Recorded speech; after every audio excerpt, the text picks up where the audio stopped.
All right. Welcome to the second recording today, but probably you're going to see it another time than the first one. Today, I'm joined by Nina Cashman, who's been an inspirational light on my horizon in building my coaching practice and becoming a coach and becoming a leader, being a professional really, and also in having fun while doing that. Nina has been my trainer at IPAC at the coach training that I went to, where I did my coaching training and then specialized in leadership coaching. And Nina is somebody who is so open to share her wisdom. We ran a podcast format for a little while together, which was a lot of fun, where we exchanged ideas. And Nina has always been open to share her wisdom with me or other people or the world. So I'm very grateful that you agreed to doing this interview today. You've been coaching since a while. You coach leaders, you coach executives, you coach usually in corporate, I believe. That's the world where you came from. And you're a lead trainer at IPAC at the training that I did, where you develop coaches really, like you train people how to coach, how to become a coach. And I think you do also a lot of development work for leaders and for people, coaches that want to take it even deeper. So if there's anything I missed, you have a family, you have more to say about you. So I give the word over to you. Anything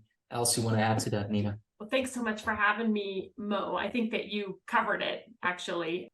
Do a little bit of career transition as well. That's a natural branch when you do executive coaching, because oftentimes when you work with people on developing consciousness, sometimes what people become aware of is that they're ready to either evolve within their current company or try something new in life. So that kind of is, that slid in there as sort of a natural fit with some of the other things you mentioned. But it's so nice to be here with you today. Thank you. Thank you, Nina. I'm so glad to have you here. And we started talking just before we hit recording, and you already started sharing truth bombs, as I call them, for what it means to build a business and what it means to build a coaching business. And I know you work with a lot of people on that over the years, people that asked you, people that became coaches and you saw operating and acting. And I'd be curious to hear from you, like how you started your coaching business and then what worked for you in terms of systems. We had this little talk on systems, like what were the systems that you implemented for you to ensure that your business is going to grow? You had some business experience before that. So I think there's a lot of that knowledge that went into how you run your coaching business today and things that we can learn from. Well, first of all, I want to acknowledge that everyone has a unique system that works well for them. So my system is not necessarily the end all be all, which is why when coaches come to me and try to put me in a mentor role, which I don't like because I prefer to stay in coach mode, I really try to caveat these sorts of questions with, you got to find what works for you. And it's fair that if in the beginning you don't know what works for you. So one thing I did do, which I think could be something to consider if you don't know what system works for you, is to put your hand in the pot of spaghetti, grab the spaghetti and throw it at the wall, meaning try a bunch of different stuff and start noticing what comes naturally to you, what fuels your energy versus what drains your energy, and then stick with one or two things and stay very, very persistent with it. For me, what I found being an executive coach working in corporate, that my most sustainable actions was to do business development. And that meant reaching out to people one-on-one, either through email, through calls. Usually it was warm leads that I'd reach out to, people who I had worked with before, who I didn't have to sell myself on. We liked each other already. We had a good engagement the times we did work together, and letting them know, hey, I am now an executive coach. If you ever have a need, I'd kick myself if I didn't let you know that I was doing this. No obligations though. I mean, if you want to learn more and I can send you more, I'd love to do that. Also, I'd love to even just catch up if you ever want to get coffee or lunch or dinner or whatever. So I'd call people I liked, and I called people who I assumed had at least some pleasant interactions with me. And that converted to actual business. I also found that I really enjoyed writing. So that's something I've stuck with. The busier I've gotten in my practice, which I started in 2014, sometimes the less time I have for that, because I actually spend a lot of my writing time writing directly to my clients who I'm supporting. However, it's something that I've always had an interest in cultivating. I've always wanted to become a better writer. And I have this innate understanding that the only way to become a better writer is just to keep writing. And so somehow I feel very motivated to also send content out in that format, in a long form writing format. But I also noticed in throwing spaghetti at the wall that there were certain things that aren't so much for me, and also weren't validated through actual conversion. I mean, actual dollars. So I post content online. I see people who knock that out of the park and have a lot of luck with that. For me to spend all my time in it doesn't make so much sense because, number one, it doesn't convert as well as some of my other systems and activities for me. And I don't particularly love putting my face out there to a bunch of people who I don't know regularly. I would rather interact with people like you, Mo, people, I like the one-on-one conversation. And quite honestly, I think that my authenticity shines more in smaller settings. And sometimes I do like posting things. And so I do. It's not something that is a priority on my to-do list, other than I suppose I make it a priority to make sure that I'm active, that I'm not falling asleep online. Another thing I noticed that I didn't love is I didn't love attending random networking events where I didn't have any contacts there. I didn't find them fun. I found them forced. I thought the conversations were inauthentic for me. So instead, what I did when I got started is I started throwing my own networking events. I had a friend who ran a restaurant. My husband's a realtor. We both know awesome people who do just about everything that a networking group would attract, but they're actually our friends. And we threw $600 to the bar tab every other month, invited everyone to come to have a beer or two on us, and we naturally networked. And both my husband and I got lots of business out of just hanging out with people we like, and it just felt like a more authentic way to network. So I kind of did it all and found the things that were within my wheelhouse, what I was good at and what I liked to do. And then I stuck with it. And to your point, Mo, I think I did systematize those things. I made sure that every week I was persistent with the activities that I knew were working for me. I really like this last point you made, and it's something that I actually figured, like in my own journey, I enjoyed the writing. And one point I considered like stop writing on social media and kind of delete social media. I had a moment of believing that social media was causing me to feel something, which I then figured, oh no, it was just how I thought about it. But the interesting part about that was that I realized writing, I really enjoy, I want to do anyways. So why don't I use that to drive some attention or drive like interactions with other people, which speaks to the other part that you mentioned briefly. And now again, be persistent with it. That's kind of one thing that I observe. And I don't know if you can relate to that. I observe in the beginning, we throw spaghetti, but then sometimes stuff sticks. And we start doing that a little bit, but then there's another shiny object running around that promises maybe you can make it in 6 weeks instead of 6 months. And you're like, oh, let me go over there. Let me go over here. Let me go to the next thing and to the next thing and to the new thing and to this thing. And I see, I don't know, it's been my own experience. And I see other coaches get into the shiny object syndrome around what approach to take or what else could work. Is that something you observe, or is there some, like, does that resonate? Do you see other coaches, especially when they finish their training and they start working, falling into, I personally call it a little trap, the shiny object trap? Yeah, and I think oftentimes we fall in that bright, shiny object track when we're doubting ourselves. And it also is honestly, I think, an unconscious excuse to not work towards being successful. Because I can't tell you how many people call me because I do coach training. So I get a lot of can I pick your brain calls. And I'll tell you how those can I pick your brain calls work out. Now I say, here's 30 minutes. I don't even offer an hour anymore because they're going to work out the same way. And my message takes 5 minutes, actually, regardless if the call is an hour or 30 minutes, my message is 5. And the way those calls go is me listening for 3/4 of the time to why this person is passionate about wanting to be a coach, why they became a coach, why they so badly want to work with people, why this is their purpose, all of these things. And then my message is, well, that's insanely amazing. Why are you telling me about this? Why aren't you telling people who might actually buy your services about this? Like, you picking my brain is wasting your time. You could have used this 30 minutes or an hour to tell someone out there via email, via phone, or social media, however you want to do it, or a networking event about your passion, and maybe gotten a client out of it. So the only advice I want to give is to stop wasting your time asking other people how to create business, and just go create business. It's really that simple. And actually, that didn't even take 5 minutes. It took me 30 seconds to tell you that. But some people want to repeatedly waste their time asking others how to do things. And that's just a delay from doing what seems challenging, which is picking up the phone or writing the email or showing up to the event or posting that content on social media. It's a distraction. It's a delay. It's often an excuse.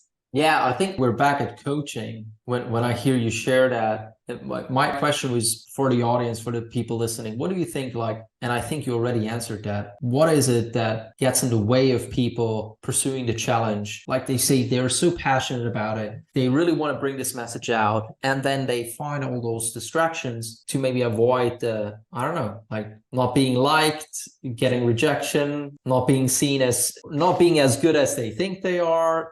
All those understandable things. I think that it's really normal for us to fear failure, especially public failure. So the longer we tell people, when people ask, well, how's your business going? Oh, well, I'm going to launch it after I put this business plan together. I'm working on the website, or that's way safer than to actually reach out. People go for it. And the thing is, what we have to accept, which is another thing that I just don't consider a limiting belief at all. I just think it's reality and something to accept and almost get excited about. You will be rejected. The more you put yourself out there, the more people are going to reject you, and the more people are going to accept what you have to offer. So you do really have to manage your ego in this process. And that can be really, really challenging. And I think that's why most of us want to delay. We're afraid to fail publicly. We're afraid of how we might look if it doesn't take off. And here's another tidbit I would give. You've said it, Mo, you've been through this. I've been through this. It often doesn't happen overnight. This persistence, you have to push through your ego for months, if not a year. I've found that when people start taking you seriously, it's because you're not going away. And they're like, oh, like Mo means, like Mo's still at it. Like Mo's still doing this. Nina's still doing this. This isn't Mo's latest hobby. This isn't Mo now is starting a Tupperware club. And now he's doing like Rodan and Fields. And now he's becoming a coach. And now he's becoming a realtor. And no, it's like Mo's still out there posting his content. And because you're taking it seriously and you're being persistent, people start recognizing you as a coach. Right. Because you've pushed through the ego and you've said to yourself, yeah, no, this is what I'm doing. And I will patiently persevere and I will persist. And I won't expect this to happen immediately. And that's why I think every business has an 80-20 rule, where 20% of the people are doing 80% of the business. The 20% have one thing in common, and that is persistence and patience. 2 things in common. And for sure, persistence and patience. Other things too, I'm sure, but that's a common denominator. That's how you stick around. I so resonate with what you just said. Anything I look at in terms of the successes I had and where people said I have a talent around that, or I'm really good at it, or it's like, wow, it's amazing. And you have this, wow, you're really crushing it now. Some people think like I'm not crushing it at all. Always perspective, but the people that did so, they don't see the process behind it. I got recognized as a dancer after I've been dancing for 8 years. That's when I started to get like most attention around it. People say like, oh, you're speaking so well. If I talk to my mom, as a 1.5-year-old, I spoke to adults. People say like, oh, you have this amazing way of speaking with people. I'm like, yeah, I talked so much. Like I always liked talking. So I became really good at talking, right? When people said, oh, the interviews you do, it looks so natural. I'm like, I do interviews since 4 years. Just many of them never made it out or weren't good or are forgotten, right? So is the content that I wrote and a lot of the other things that I did. And I think it's so easy to look, like, especially with social media and some other things, you see always the moments of peak performance. That's what we see. Like, we see this short video of a dancer. I've been a professional dancer for over 10 years, and I see those videos. And when I see them, I know the work behind this one movement or this 2-minute video that somebody does. You only see that, you see the result. In my mind, I'm like, this person is dancing since 10 years, right?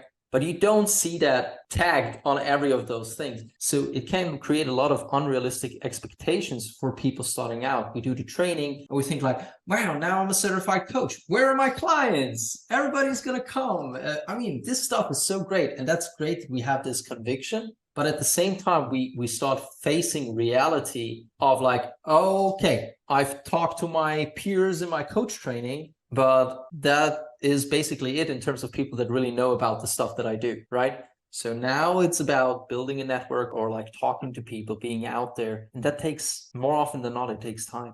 Absolutely. Yeah. And so many people put this unrealistic pressure on themselves to start where, and even take on systems and tactics that someone who's been doing it 10 years longer are doing. You know, like I love when people come to me, so I'm working on my funnel, right? And it's like, okay, if that is something you're interested in and that, but like when you're just getting going, that's a pretty complicated thing. That's not where you have to start. Just getting those first few clients can also be an avenue, because that will start a referral machine. You know, so just working hard to get 1 or 2 or 3 clients and then pouring yourself and ensuring those clients have a great experience can also be a great place to start, versus getting so uber complicated with it and doing what like a larger coaching practice might be doing. Just sort of accepting where you are and not allowing the world of personal development to trick you into thinking that by being realistic and accepting where you are, that you're somehow limiting yourself. I think, in fact, you are opening the flow, and it'll go faster if you work with where you are versus trying to force being further down the river than you actually are. Yeah. I think, to your point, I heard this and it really resonated with me. A lot of people fail on the million that they want to create because they want to create it in 90 days. If they were to give themselves 5 years, they would all do it. And when I heard that like stuck with me, like, what's the time horizon I'm giving myself to make it? And I had this thing in my head when I stopped, like when I finished IPAC, I said, I want to give myself 3 years in pursuing coaching before I say it works or it doesn't work. I heard that somewhere and it made so much sense. I was like, okay, I do the same thing. And I had ups and downs and things didn't work. And I had periods of no clients and I had periods of, okay, I need to learn this marketing course. And then I threw it and I'm like, okay, this stuff doesn't work for me at all, right? Just to be thrown back to having a conversation with someone and actually helping them. So thank you so much for what you shared so far. I would love to hear from you, like, and I put you in the mentor role today in this interaction because I ask you how-to questions and stuff. But somebody recognizing, okay, where I am, and there's one part developing the business, and there's another part developing yourself as a coach. And I think, and I'm just assuming this right now, but it doesn't stop when the coach training, the official one, stops for you to develop as a coach. What did you see like working very well for coaches that want to go on this continuous journey of becoming better coaches and keep developing themselves and developing their business? Coach as much as possible. And this actually is going to give you a 1-2 punch, Mo, because I think it also helps put some ease around the business side too. I see so many new coaches putting pressure on themselves about what they're charging instead of valuing and honoring the experience they're gaining by just coaching. You will have more confidence in the number you charge with the more you coach people and the more confidence you build. And so if you really want to pursue this path with seriousness, then develop your product, which means get in the gym. And getting in the gym means coaching people as much as possible. And so I would say put more weight into that than what am I charging? Getting down on yourself like, oh, I'm not charging enough. It doesn't matter. You will charge enough when the demand is so high that there's no choice but to charge more, right? Like that's that when the demand gets high, that will drive the price point pretty easily. But to start with, don't get so hung up on things like price. Just practice. Put yourself in settings. Like one of the things I love about IPAC is we love volunteers to come. Once you get your CPC, you can come back in the training room. I volunteered and I saw that as free continuing ed. Every time I came back for a 30-hour module back into the content and flow of best practices of coaching, I was on fire with my clients the next week. Also, one of the things I like about being an ICF certified coach is it does require continuing ed. And so I like to engage in things that keep me polished with my coaching skills. I seek those things. I also do read a lot of books that I know not only enhance me as a person, that could also be resources to my clients. I really try to live and breathe the things that I work with on my clients because I'm so passionate about what I do. I've invested in other things, even personally, that help me. Like, and I know this that you do this a lot too, Mo, but for me, meditation is a practice that is just like brushing my teeth. I find that in order to be super present with people and to be able to listen to at a deep degree, that creating space for myself and understanding myself is a very important part of the process. For me to be available to others, I have to be managing myself on a consistent basis. And we have to remember as coaches that we are human beings as well. And we have challenges going on in our own lives that we want to make sure we're paying attention to and also clearing. So when we are engaging with clients, we're really able to hold the container for them. So to me, it's really investing in the practice itself and making space for the things that are just going to make you better at showing up for clients instead of getting so pulled into how am I going to develop my business? It's like, well, if you're a damn good coach, the demand's going to be high. So just focus on being a damn good coach, right? Just focus on providing an unbelievable experience. And then you don't have to focus as much actually on business development and marketing because your service is your marketing. Eventually, I think that's where it leads. If you dedicate yourself to supporting people, which is, I mean, we're a support service, that's the service we provide to humanity. Do it well. Mic drop. It's already here, but that's what I would do now if I had it up there. Should we drop our giant mics? We can try. Nina, I think that's a perfect place to end the conversation. If people, not to pick your brain, but maybe to pick your work or see, like, read your posts, read your blogs, like, how do people get a hold of you online? Yeah, that's so nice of you to offer that. So my website is paveyourway.com. My practice is Pave Your Way. And there is one program that I actually, speaking of just value, that I just at this point want to get out to the world. I ran it as a group program for 2 years, which was a lot of fun. And now just have turned it into an online program. And that's called the Pave Challenge. And that's 17 video and fieldwork exercise course, which people can take if they're experiencing a career life transition. And I've offered it for under $100 because one of the things that I've noticed is sometimes when people are in transition, they are not in a place where investing thousands of dollars on a one-on-one experience feels comfortable. It's often a very anxious time of life. And I want this program to be able to support people when they need it the most. And so for anyone who's listening, who's experiencing a career or life transition, that program is packed, I think, with some of the best of what I do, at least. But that can be found also on my website, paveyourway.com. Beautiful, beautiful. I'm going to check that out myself. So thank you for mentioning. And Nina, thank you so much for being on the call. As always, it's been a pleasure talking to you. And I'm going to let you know when this is released for you, the listener. We make more of those videos. If you like it, subscribe to the channel. You're going to be notified when other videos come out. We develop content like this for coaches and also for small to medium-sized businesses. So stay tuned.